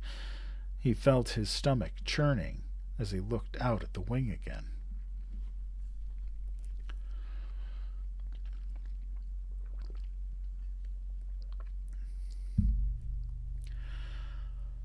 Abruptly, the man appeared again, landing on the wing like some grotesque ballet dancer.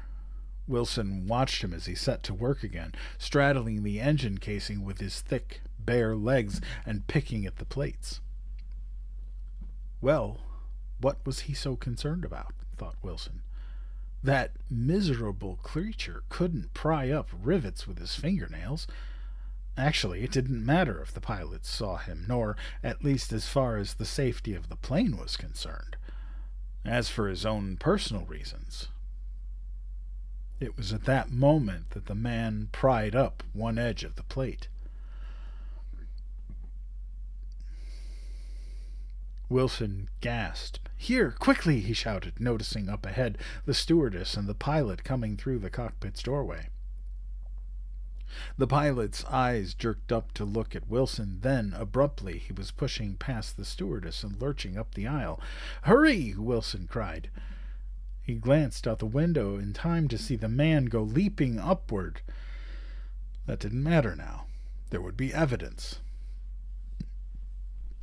What's going on? The pilot asked, stopping breathlessly beside his seat.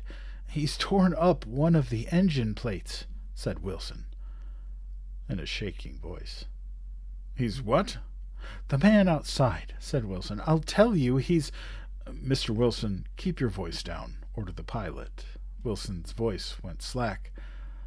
I don't know what's going on here, said the pilot, but... Will you look? Shouted Wilson.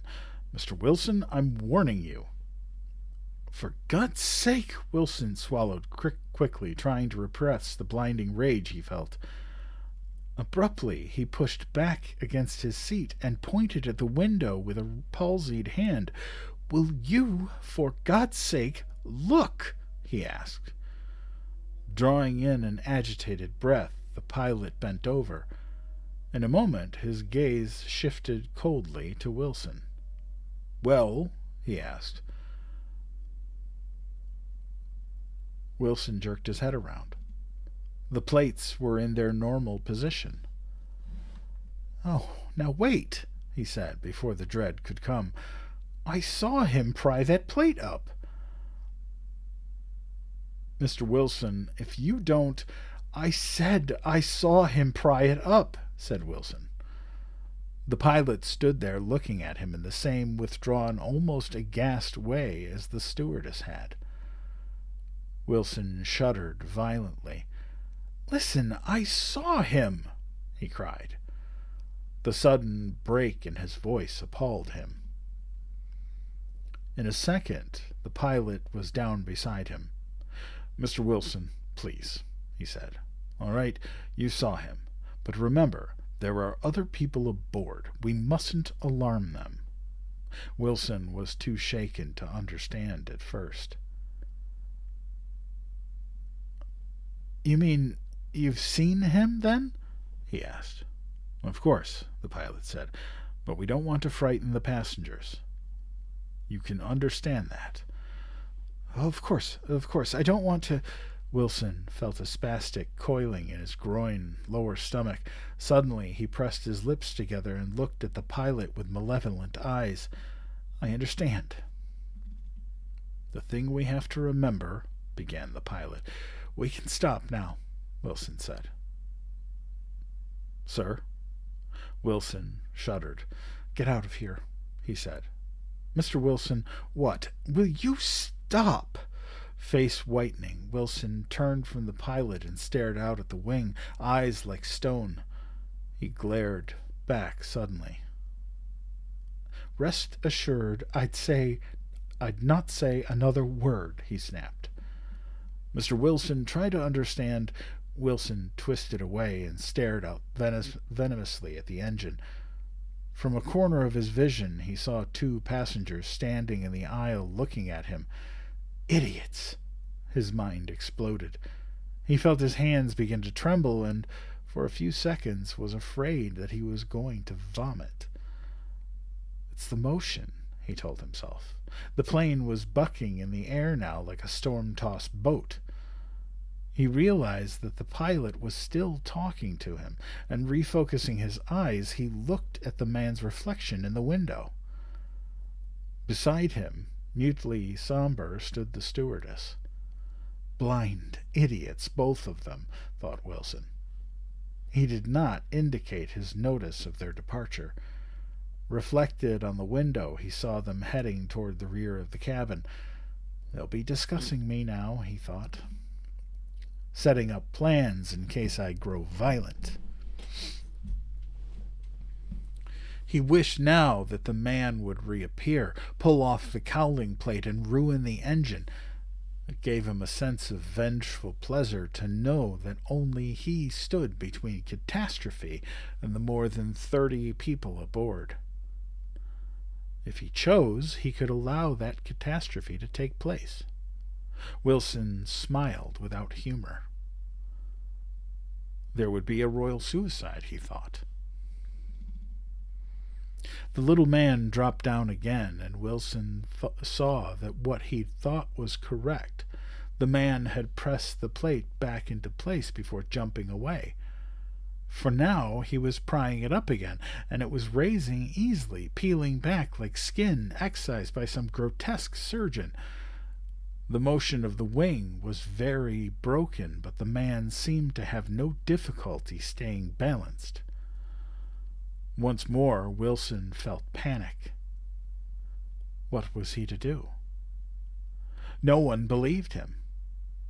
If he tried to convince them any more, they'd probably restrain him by force. If he asked the stewardess to sit by him, it would be, at best, only a momentary reprieve.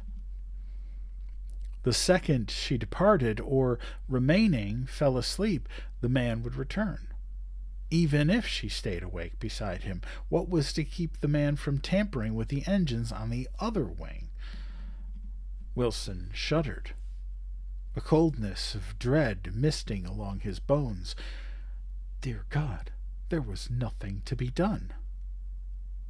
He twitched as across the window through which he watched the little man, the pilot's reflection passed. The insanity of the moment almost broke him. The man and the pilot within feet of each other, both seen by him yet not aware of one another. No, that was wrong. The little man had glanced across his shoulder as the pilot passed, as if he knew there was no need to leap off any more, that Wilson's capacity for interfering was at an end. Wilson suddenly trembled with mind-searing rage. I'll kill you, he thought. You filthy little animal, I'll kill you. Outside, the engine faltered. It lasted only for a second, but in that second it seemed to Wilson as if his heart had also stopped. He pressed against the window, staring. The man had bent the cowling plate far back and was on his knees, poking a curious hand into the engine. Don't, Wilson heard the whimper of his own voice begging, "Don't!"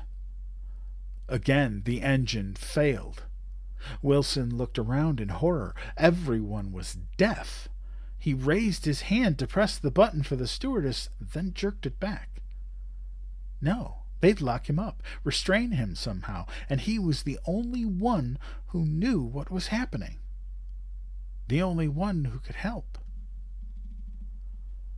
God! Wilson bit his lower lip until pain made him whimper.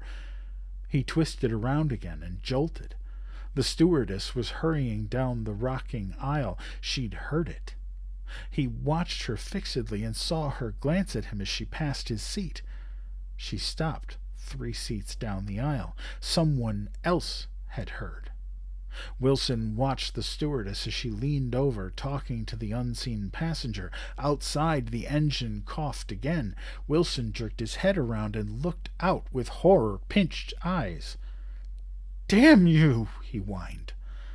He turned again and saw the stewardess coming back up the aisle. She didn't look alarmed. Wilson stared at her with unbelieving eyes. It wasn't possible. He twisted around to follow her swaying movement and saw her turn at the kitchen. No. Wilson was shaking so badly now he couldn't stop. No one had heard. No one knew. Suddenly, Wilson bent over and slid his overnight bag out from under the seat. Unzipping it, he jerked out his briefcase and threw it on the carpeting. Then, reaching in again, he grabbed the oilskin envelope and straightened up. From the corners of his eyes, he saw the stewardess coming back and pushed the bag beneath the seat with his shoes, shoving the oilskin envelope beside himself. He sat there rigidly, breath quavering in his chest as she went by. Then he pulled the envelope into his lap and untied it. His movements were so feverish that he almost dropped the pistol. He caught it by the barrel, then clutched at the stock with white-knuckled fingers and pushed off the safety catch. He glanced outside and felt himself grow cold. The man was looking at him.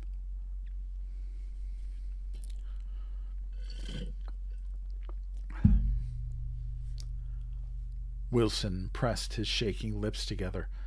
It was impossible that the man knew what he intended. He swallowed and tried to catch his breath. He shifted his gaze to where the stewardess was handing some pills to the passenger ahead, then looked back at the wing. The man was turning to the engine once again, reaching in. Wilson's grip tightened on the pistol. He began to raise it. Suddenly he lowered it. The window was too thick. The bullet might be deflected and kill one of the passengers.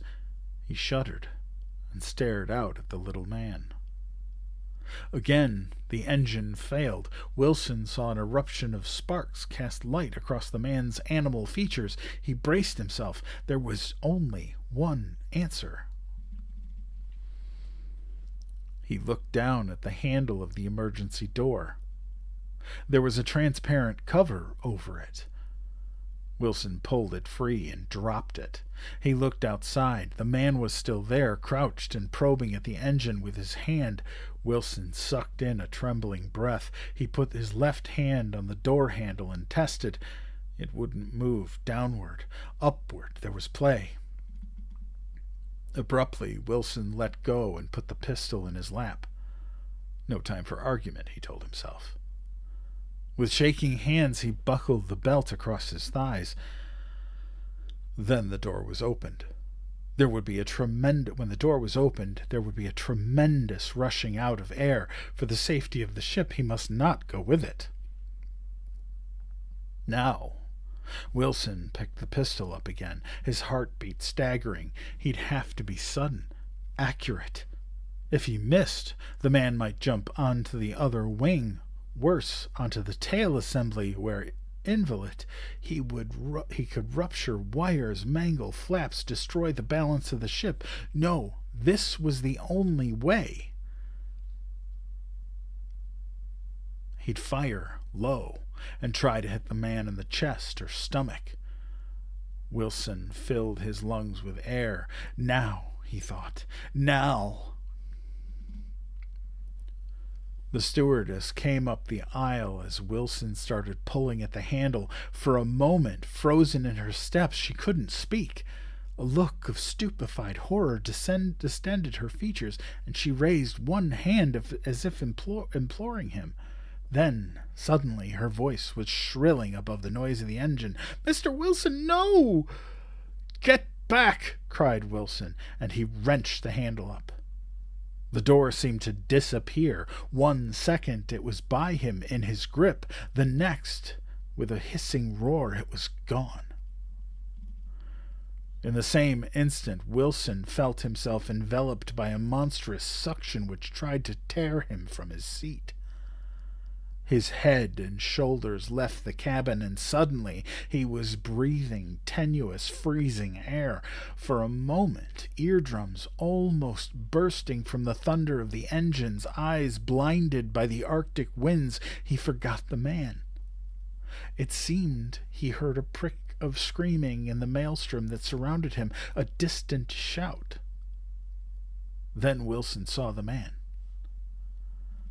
He was walking across the wing, gnarled form leaning forward, talon-twisted hands outstretched in eagerness. Wilson flung his arm up and fired. The explosion was like a popping in the roaring violence of the air. The man staggered and flashed out, and Wilson felt a streak of pain across his head. He fired again at immediate range and saw the man go flailing backward, then suddenly disappear with no more solidity than a paper doll swept in a gale. Wilson felt a bursting numbness in his brain. He felt the pistol torn from failing fingers. Then all was lost in winter darkness. He stirred and mumbled. There was a warmness trickling in his veins. His limbs felt wooden. In the darkness he could hear a shuffling sound, a delicate swirl of voices. He was lying face up on something moving, joggling. A cold wind sprinkled on his face. He felt the surface tilt beneath him. He sighed. The plane was landed, and he was being carried off on a stretcher. His head wound likely, plus an injection to quiet him. "Nuttiest way of trying to commit suicide I ever heard of," said a voice somewhere. Wilson felt the pleasure of amusement. Whoever spoke was wrong, of course, as would be established soon enough when the engine was examined and they checked his wound more closely. Then they'd realize that he saved him. Saved them all. Wilson slept without dreams.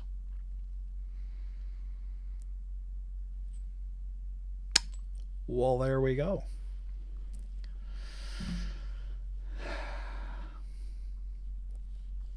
So if you've seen the episode of The Twilight Zone that this was turned into, which do you like better? For me, I saw the episode long before I read the story, but I love them both. I really do. And Richard Matheson was he was a master. And I love reading his stuff, especially out loud, because it's so dynamic. And I get to be a little dramatic, It's fun. Yeah, it was different at the end. In the episode of The Twilight Zone, you actually see that the engine was damaged. And in this, you don't know. Was he crazy? Was he not crazy? Oh, you gotta go look it up. Twilight Zone, if you go onto Pluto TV and I think Tubi both have uh, the Twilight Zone, the whole series, and it's the same title, Nightmare at 20,000 Feet. So, well, Casey, I am so glad that I was able to introduce you to Matheson. He also wrote the book for What Dreams May Come, which was turned into the movie with Robin Williams. He also wrote.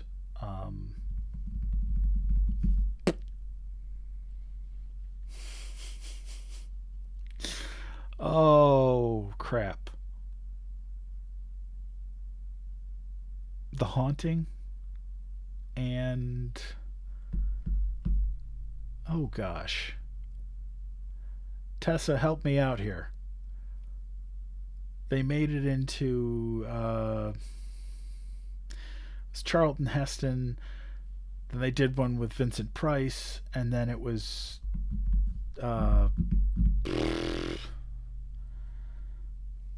I Am Legend. Thank you. Not, but yes, the book I Am Legend is actually fantastic. Really, really good. Better than any of the three movies that were based on it. But yeah, he's a master storyteller, and his work is just, without Richard Matheson, we don't get Stephen King. So Stephen King actually has cited many times. Yes, he also did Stir of Echoes. Yep, that was the other one I was missing. Hell House. Yep. I always get that one and The Haunting mixed up because of the Shirley Jackson. Yes, very King. I mean, that you can definitely see the influence. So, but well, I am glad that you all stuck with me and had had a fun night with the stories. We didn't quite make 12,000 followers, but we're getting closer. We're getting closer. I can keep talking. Believe me. If anybody that knows me in real life knows that it's once I get talking, it's hard to get me to shut up. So Friday, I haven't decided what to read yet. So I've got some thoughts. Now, most of you who are my regulars have been here on Fridays and Wednesdays now. Do you prefer? So the last two, Wizard of Oz starts on the first Sunday of May. Do you guys like the single story Fridays where it's one long story, or would you rather have smaller stories? Because I liked reading Nightfall, and the one that we did before that was The Ugly Little Boy, which I think everybody liked. Okay. Well, maybe I'll pick a longer story. But I'm actually building a catalog of stories to read that I actually own.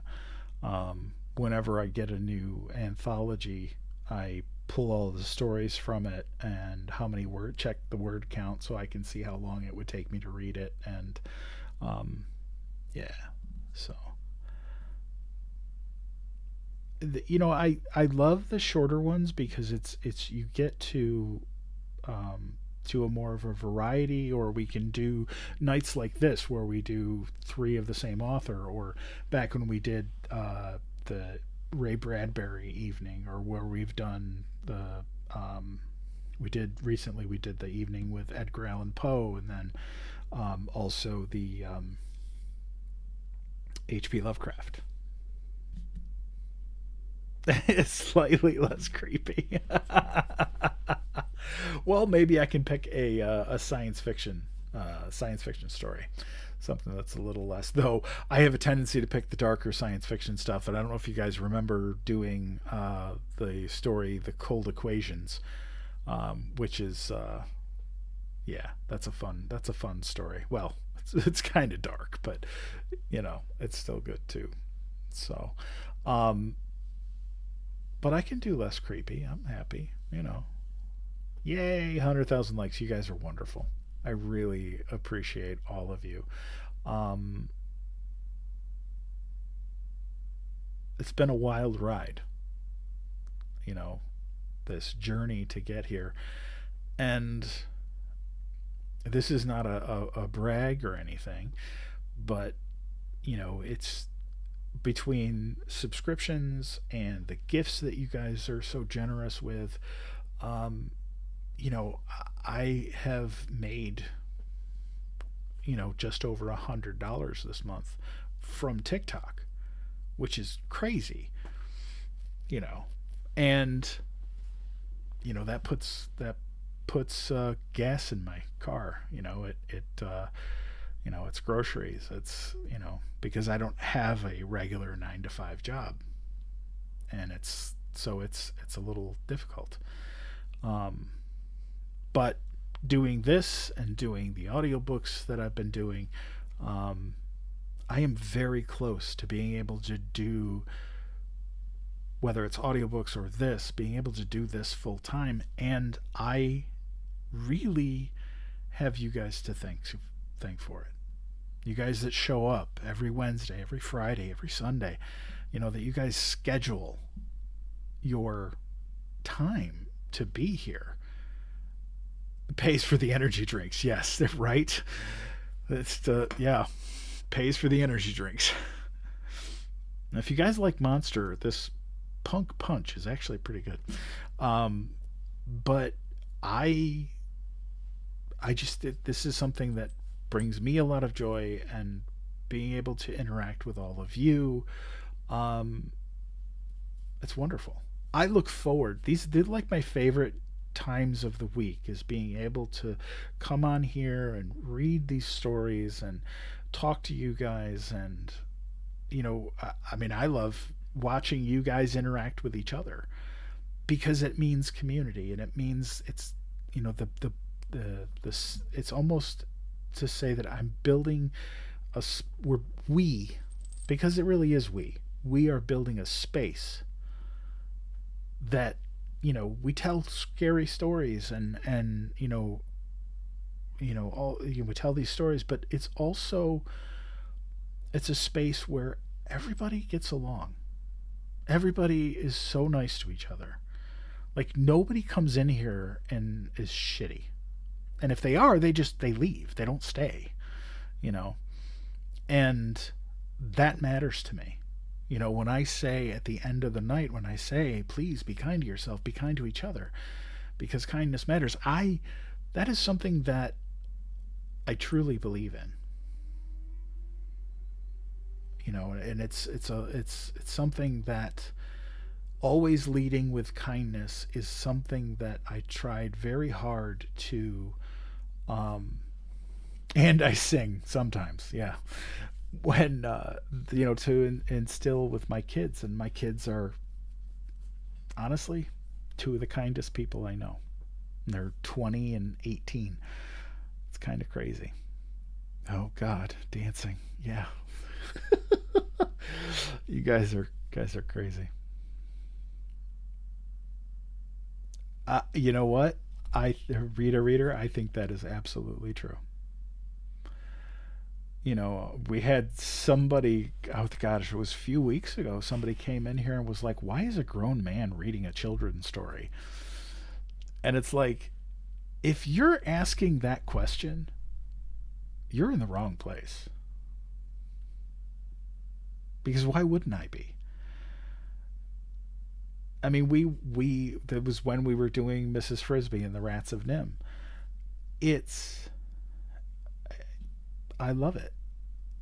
Yes, and for everybody that's in here, if you haven't gone to check it out, go to Rita Reader's page and follow. because wonderful. She has wonderful storytelling voice, and I love that.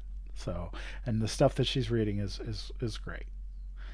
Um, yeah, I just it is healing, and some of the best comments I get are when absolutely, you're welcome. I get comments like, you know, this takes me back to when my, mother or father or grandmother wings. That's exactly it. It's, that nostalgia that, but it's also, I've had people say that, I had somebody say, thank you for keeping me alive tonight. And when I read that comment, because I go through the comments, I tell you guys, I go through the comments and read them after the live is over because I don't get to see them while I'm reading. And some of the comments that I get literally make me break. And, things like, thank you, this was very healing. It's, we, when we're in here, we get to just sit and relax and disconnect from the insanity that is going on in the world right now. And if I can give somebody 2 hours of just calm in the middle of the week, I'll take it. I'll take it. So, yeah.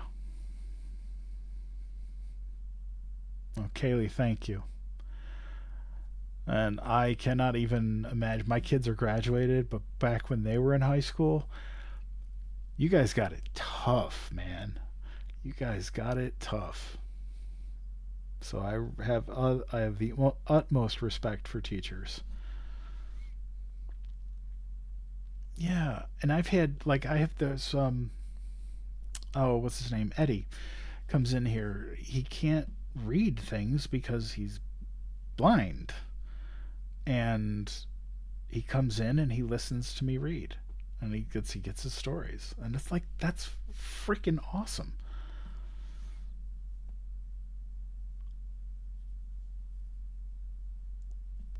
Yeah. It's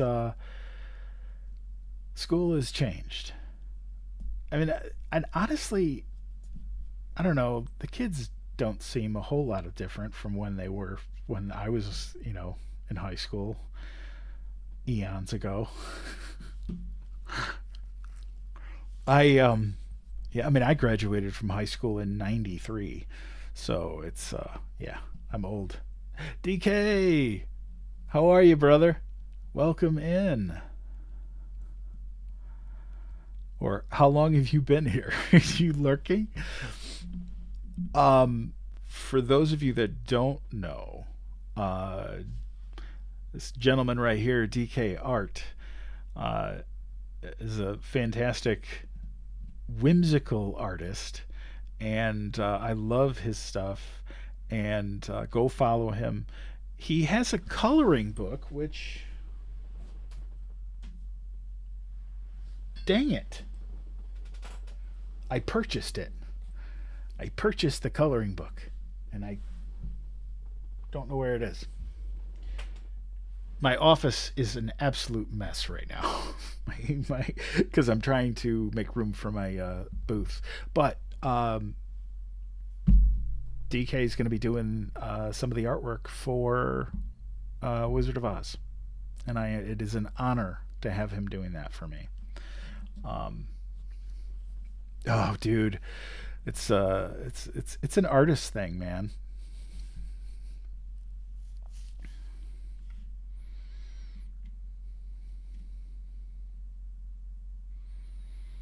Thank you for being here, Tessa. So, well, it is now 11:09. Yeah, you know where everything is. You're one ahead of me, man. Definitely one ahead of me because I don't Like, my office is a mess, but I don't know where anything, and I don't know where anything is either. I'm constantly looking for stuff. I try to live by the adage of don't put it down, put it away. I don't do that very well, so I am constantly losing stuff. But thank you all for spending a couple of hours with me this evening. If you want to support what I do here, please consider subscribing, either with my channel, which is $2.99 a month, or as a super fan, which is $9.99 a month. But whether you subscribe or not, I am just grateful that you are here. When you come, Friday we'll have news story, and when Kaylee, I am actually planning a live where I will actually do 4 hours. I'm not going to be the only one telling stories and reading stuff, but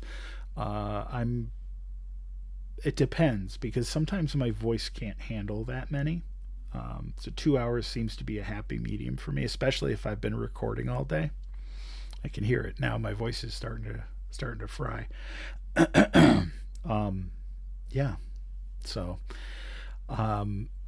come back on Friday for more stories, and then Sunday we'll be concluding the tale of Despero. So I hope you will all join me, and I appreciate you all. So until then, please be kind to each other, and be kind to yourself, because kindness matters, and so do you. Good night, everybody.